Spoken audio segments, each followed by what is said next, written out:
Okay guys, here we go, Operation Whiteout 32 player conquest on my server. Now, this is a round gameplay again. I'm going to be breaking it down, talking you through. The reason that I'm posting this up is because this game has an epic finale. It's so good. And I also want to show, like, yeah, as usual I do with these round breakdowns, I don't, really pick and choose rounds which just show me going epically flawless. I fight pretty hard in this game and I have a few good moments, but I also get my ass handed to me, like LB7 is doing to me right here. So if you want some real gameplay today, yeah, come on board and I'll take you on a ride. So this round, the reason this was a good round, we struggled with this round.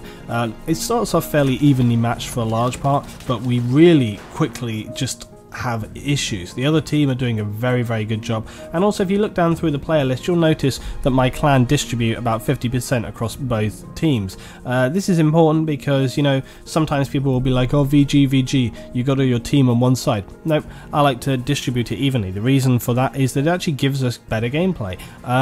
Again, this is something that, I'm always amazed when people stack a team to one side, because if you stack your guys, all your best guys, to one side, okay, unless it's just a squad, then fair enough, of course you would do that. But if it's more than a squad and you're really stacking the team, now from one point of view you might say, well, hey, what's wrong with that? They're good players, they want to play together, what's wrong with that? Well, this is a good point, but it depends entirely what you're trying to do. If you want to do that, that's fine, but it's going to kill your server because nobody's going to want to play against you and they'll just leave. And, you might say, well, that's stupid. It is stupid, and, it's happened to me in the past with other games when I've had a very good, section of squad of people and we've not been able to get any public games because nobody will play us. And it sucks, but it's just the way that it is.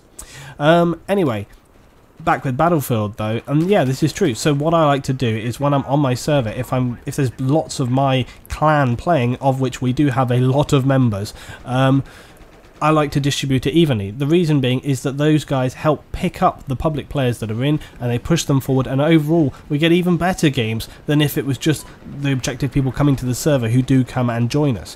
So for all of those reasons, it's really good. It's really good to split things around, and it makes it more interesting for me as well, because you get more of a challenge than you would on some public servers where it's just like a shooting gallery. It makes it more challenging, and I end up having rounds like this where I really got kicked around in the first half. But again, I've said this so many times, just because other YouTubers don't post it, it's just very sort of naive to think that people don't have these kind of stock gameplays. And I know that you guys have commented, to my channel before many times, or you subscribers out there, or you followers, you guys have said to me so many times, Luton, it's so good to see you posting real gameplay like this, because it makes us feel like, hey, it's not so bad when we have a round where we get our asses totally handed to us. And it's true, everybody has bad rounds. In fact, I remember from this live stream when we were doing it, this and some other games that we had, and it was funny because the guys on the stream were saying like, oh my god, look, Luton's getting his ass kicked, and then I ended up turning it round in that round. I went like 30-3 or something, but I had like a really rough start where I just couldn't get a kill every single time, and it was getting a bit of a joke. So you never know how these rounds are going to go. There is way more. Of course you have like the moments where you fail or this, but there is a lot more to it than that, okay? It's to do with how is the rest of your team performing, where are they positioned, where are the enemy positioned, where have you spawned, are your squad with you at this time, there's so many factors, are you being isolated, was it just rock, paper, scissors, did you fuck up, there's so many factors that go into, how well you perform over a round, and it's not as simple as just your own base skills. Anyway, now that I've made up a load of crappy excuses as to why I didn't do no, but seriously, look at the scores right now, okay? So we're down on 318. By the way, I've cut some sections here where we were just kind of moving around and there was not very much happening, because all in all this round ended up topping like 30 minutes, so I managed to cut it back to 23 because it's just a bit more of a manageable size to watch. So we're pushing and flanking these bases. Now look at this, we're almost getting quad capped right now. This is a really severe moment, so that's why I'm boosting as fast as I can away from it. And these snow jet skis are the best for that. By the way, I'm calling them jet skis because I'm tired of saying snowmobile, so I just say jet skis now. But coming into this base, look how well this team is prepped. Bam. Straight down on the floor. VG again, one of my clan mates there, Dazza, dropped the mines. But again, look at that good preparation. You know, they have left the A base, but they have mined it so that any vehicles come in, because they know vehicles are going to come in on that. So it's really good to see that kind of, you know, thinking ahead of time and preparing the base. However, it's really important for us right now that we flank and hit those bases. And here's the thing. Somebody was saying to me the other day, hey Luton, you know, it's all very well for you to say about tactics, etc., but there's no such thing as tactics in Battlefield because you can't get everybody to play together. Well, I disagree with that, because tactics doesn't mean that you need to have the entire team listening to you and playing as a huge coordinated force. Tactics just means that you can use your knowledge to exploit a situation or control a situation to put you on the winning side, okay? And you can do that with your squad. So right now in the game, what I was saying very strongly in no uncertain terms to my squad, and you can see the mine's still here, so we jump that jet ski quickly. So what I was saying to the guys was, we've got to get 2 bases. You know, we've got to get 2 bases back, and the only way we can get 2 bases back is by splitting the squad, okay? And that's why me and Trigger are here right now capping this base. And look, speed is the key, as always. You know, we are prepped, we're ready to go, we got on the jet ski, and we're off we go, off we go. As soon as that base is capped, we're moving, because we have got to hit those other bases as fast as possible. Keeping an eye on A as well to make sure it's not just instantly recapped. And we're pushing back over here towards B. B has been like a real just nightmare for us throughout this round. Okay, B has been extremely difficult for us to take control of because the enemy just keep throwing themselves back onto it again and again and again. So we're trying real hard at this time to cap it back. But here's the other thing as well, like I've said many times, okay, if they're in a situation where they're controlling 3 bases, if you start to cap a base, like a single base out of all the other bases, they'll just throw every single person at it. So you've got to try and double cap. It's the only way it's going to work. And that's what we were doing with the guys. We managed to split the squad. And here's the other thing as well. If you're in that situation where it's really essential that you cap at least 1 base to maintain yourself in the game, okay, even if your squad, which go to another base to try and secure it, don't succeed, it doesn't matter, because they have delayed the enemy and created a distraction there, and more likely than not, it will mean that then prevents the enemy from taking you out at whatever base it was that you were capping. And again, like you can see here on B, we are really struggling. I'm way down the scoreboard at this time. We're getting absolutely screwed up. Okay, so again, looking at the scoreboard right now, we're only 40 tickets down, so we're not that far behind. You know, I'm having a bad round here, but overall the team are doing pretty good, and we're having like a reasonable round. It's playing out quite well. Now again, like I'm sort of taking it easy. Managed to get that guy off of there, but then maybe some little bit of scouting might have been in order there before I went running over the hill. Also, I'm pretty sure that the BTR or LAV, whatever, I think he saw me kill that guy, and so was just waiting for me to pop over the hill. However, I have managed to escape, and I'm just biding my time here, hoping that one of my squad is going to spawn in on me. Medic right here, but he's not interested in helping me out, so... Oh, we're taking some sniper fire, or some kind of fire. But see, at this time, we're 40 tickets down, so there's no massive sense of urgency. We feel like we've got a little bit of space to move, and here, look. You know, I could have rushed to engage that tank, but I've managed to hold on. I've managed to just stay out of the line, because here's the other thing as well that often happens in games. People get bored.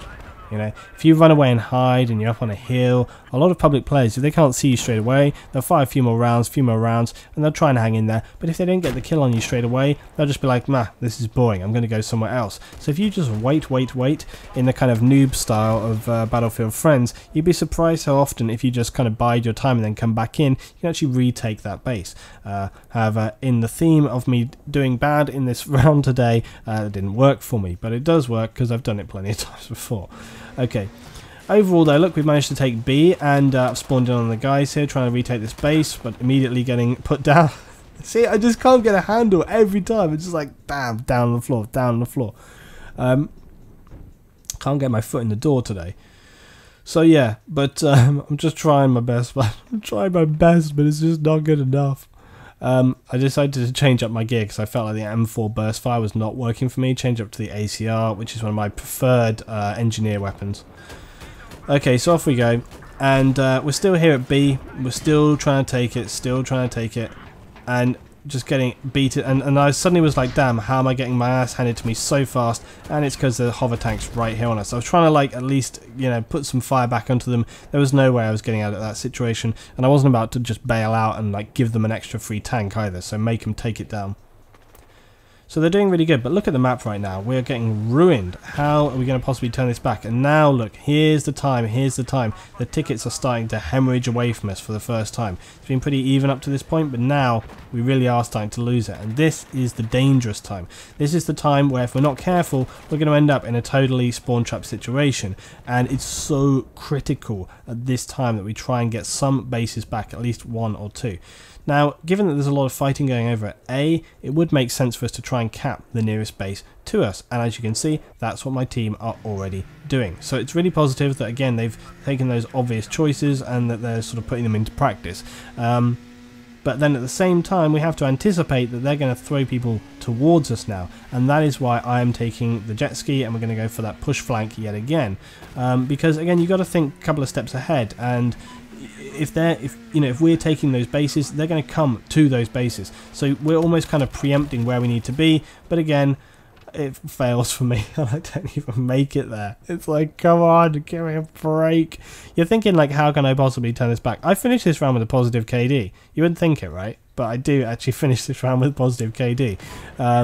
But again, like, I really wanted to show the struggle on this round. I wanted to show the bloodbath, the pain, the frustration, because I think everybody's had these rounds where it's just not working. It's just not going for you.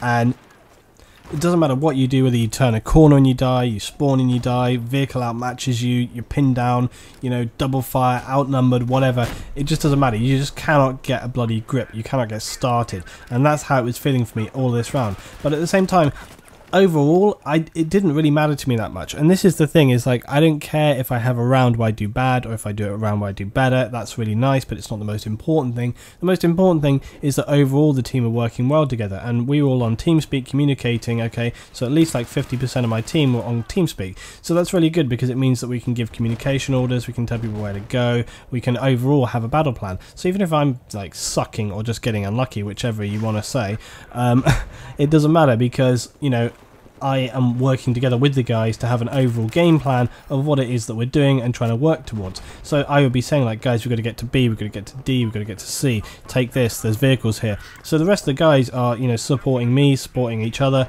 and we're all sort of working for the common goal, and that's really the most important thing.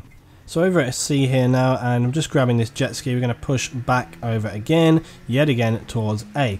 Got to keep putting the pressure. Putting the pressure on those home bases really does make a difference a lot of the time, because if you put pressure on a home base, more often than not they will kind of feel the need to kind of go back and retake it, because hey, it's the home base. But as you can see, yet again, I'm still getting unlucky. It's like I can't catch a break, god damn it. Every bloody time. Oh man, look at that action. Look at that Battlefield Michael Bay action right there. So much explosions, so much blowing up. But look at the map right now. See this? See this? Moving straight across from B to D, and they're just that line of fire, they're really pushing it. You can just see their kind of inclination there of just, you know, not giving up, fighting, pushing forward for the line. And like I say, I just, you know, you just enjoy it. I don't want to play anywhere else. I'm really psyched at kind of for Hardline, because I'm really looking forward to having a day one experience where it's this kind of gameplay. I just think that will be so unusual and so different compared to the kind of ridiculous steamrolls. And rest assured, you know, when that comes along, I'm going to be taking time out. So it's 100% that I will have free time that week to just be playing the game, and I'm looking forward to that. In your face, I normally suck at taking down helicopters, but I got a nice little lucky shot right there. Okay, off we go again, me and Cupra. And we're heading off back probably towards B, because I'm obsessed with B in this round. But hey, look, we're doing a good job. Okay, we capped A, we capped C still, and then the enemy are flouncing around on D. They've obviously been fighting our rest of our team over there on D, trying to wrestle control of that. But we're putting the pressure back onto B right here. But look at this, we're still 50 tickets down. We're down on the tickets, and I dropped this guy, but not quite enough in time to save trigger. So we're trying for, like, yet again the third or fourth time now to try and secure B. B is actually a pain in the ass, in my opinion, to try and cap, because it's pretty tricky from like where you've got to try and cap from. It's got this kind of open sort of central area right here, like for, yeah, as you see, it just offers no cover whatsoever. And you know, trying to cap from the outside sections, there's not many places you can get onto there, so it's kind of a tricky one. Actually, as well, looking at that scoreboard that just popped up as well, you can see we even outnumber them by like a couple of players. This is something that's really difficult when you're hosting a server, because I want the games and the server to be as balanced as possible, as fair as possible, give the most objective gameplay possible. But unfortunately, sometimes that's just not how it works, and you know, this is one of those times. It's like I can't be micromanaging the game all of the time because it just doesn't work like that. I can't be sort of stopping and starting and moving players in the middle of the round. So if they're like 2 players down, they just got to suck it up, because more people will join or not, or you know, whatever. If it becomes ridiculously outnumbered, then I will take the chance to kind of change it up. But otherwise, it's got to stay, because you know, we actually had a discussion about this when we were playing on the server. You know, they were going like, hey, we're getting our asses handed to us in this round, etc. And I said, look, you know, I have said before that, you know, you just can't do it. I can't be sort of changing people mid-round unless it's really, really, really critical. Because I used to do that in the past, and people would just get very, very annoyed. And they're like, hey, you know, we're playing this round, you can't just change us up. So I try not to do that now. The difficulty is that if you're on a team where the other guys are just getting absolutely wrecked, it makes it very difficult to sort of try and keep people on that server. So it's a hard line to follow. But here's the thing as well, is that I have said before, and you know, it's true, that everybody has like these really, really bad rounds. You know, we had a game on Domination Whiteout the other day where we got absolutely thrashed, and this was on my server, okay? So we'd had a round before which was very objective, then we came to that round and we got wiped off the face of the earth. We couldn't stand up, we couldn't breathe, we couldn't spawn, we just got absolutely wiped out.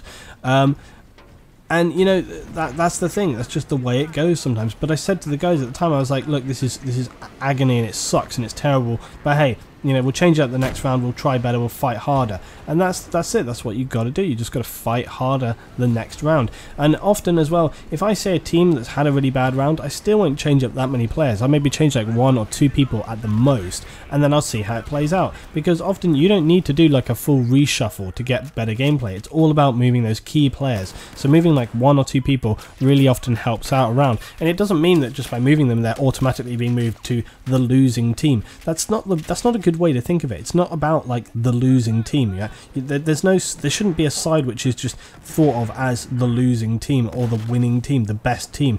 You know, it doesn't work like that. I have demonstrated in the past when I have changed myself over to losing sides, and if you don't, you know, just go check it out. I've got loads of videos where I've done this.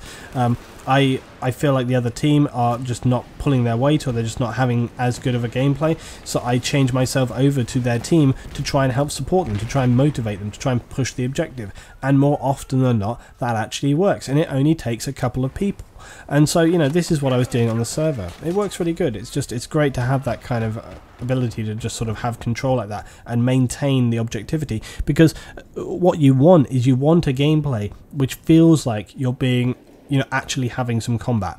So that it's not about like, hey, you know, we've lost the objective and we're never going to have any chance of getting it, so let's focus on kills. Because that's what happens on a lot of public servers. People don't even try because they feel like they're so outclassed they can't even get to grips with it. But that's half the problem, is that, and I have noticed this with public games as well, is that a lot of the time people don't try because they don't think they can try, and that's so bad. That's the wrong attitude to have. Look at my flying.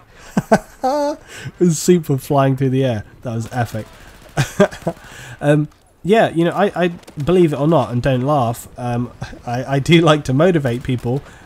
Oh my god, I forgot about that. I remember even at the time I was like, mother, because I felt like finally I was in a safe position on this B base. LU1 just comes up behind me and bloody shoots me in the head. God damn that B base. Okay, anyway. Yeah, motivating people, and yeah, as I say, don't laugh. God, I am like a living demotivational poster, seriously. I just... But, no, it is about motivating people and getting them and saying like, hey, look, come on, you can do this. You can do it if you just try.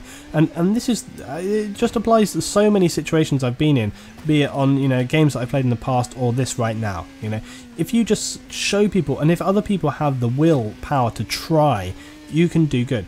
And like I've said before, it doesn't matter how good or bad you do in a round, provided you don't go like 2 and 30 or something ridiculous like that, okay? But overall, as long as you're trying, as long as you're pushing towards the objective, that's all that matters. And even I have said before now, you know, hey, you'll have some really sucky rounds, right, where you're getting kicked, your ass is getting kicked, you're getting pinned into the ground. This round today has not been fantastic for me, but here's the thing. it's hard, and even sometimes I fall foul of this. Sometimes I get demotivated in a game, and I'll just be like, do you know what, I just don't feel like it. I just don't feel like completing. It happens, right? But most of the time, the way that you should, or the way that I think you should be trying to look at it is, even if you're not winning, even if you're not doing so great yourself, you've got to still keep trying, you've still got to keep pushing towards those bases, you've still got to keep trying to play the objective, for no other reason than sportsmanship. You know, you've got to give the enemy a good game. That's what you're there for. You know, you're fighting, you've got to play it right. You know, you're trying to give them a good game. You want to make them feel like they earned that victory, not like they just took it and walked away with it, right? So even if they're winning by like 150 tickets, fight to the end. You know, really fight, make them earn that victory, because you will ultimately feel better for it, and they will feel like they had a better round for it. Everybody enjoys, everybody wins, you know. And honestly, that's just how I feel a lot of these rounds go on my server, is that even if you have like 3 or 4 games where you lose in a row, it kind of sucks, you know. You're like, damn, it would have been really nice to have a win. And it is, of course, it can be really frustrating. Hopefully, I try and balance the teams up a little so that it kind of varies enough that that doesn't happen. It should be like 2 wins on, 2 wins off, or something along those lines, you know. But at the end of the day, provided you're doing your role and you're fighting hard, that's all anybody can ask of you. And I have made the mistake. Here we go. How did I get a positive KD, you think? How did I manage to turn it back? Right here, with my KD whoring scout helicopter run. No, but seriously, here's the thing, is that, you know, I've struggled with this plenty in the past, and this is it. You can't try to take on the weight of the whole game yourself, and I do this. You know, I feel like, damn, we should be here, and there's nobody over here. Why? This tank's screwing us up. Why? You know, I have tried this many times, and at the end of the day, it just doesn't work. You can't you can't be taking that responsibility onto yourself, because it just doesn't play out that way. What you want to do is just get your squad and try and be a good squad. And if the rest of your team aren't picking it up, then so be it. You know, I've had so many rounds like this where we get to the end of the game, and my squad, my guys, whether it's the regular squad or just VG guys, have rotated in to play with us over the night. You can see them all on the board here. They're all great guys, all great players. And yeah, it's like, if you're playing in a game and it doesn't go your way, at least you tried, at least you did your best, at least your squad did their best, right? And more often than not, if you're the squad that's trying hard, you're the squad at the top of the board, right? In fact, sometimes you can get top squad even if you're not on the winning team. And so we've had these rounds. I remember one on Hainan where, you know, we really tried hard. We really tried hard, but we just couldn't do it because the team just were not pulling their weight. And it was just unfortunate. But we got to the end of the round, and even though we didn't win, we were top squad, and we were like, do you know what? It was good. That was a good game. You know, we tried our best. We did everything right that we felt that we were doing, and that's all that can be asked. You know, you can't do more than that.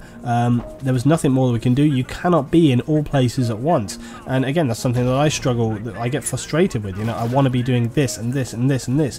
There we go, guys. End of the round. Yabba-ja-ja! 4-0. Can you believe we turned that back around? Just shows what a great team effort there.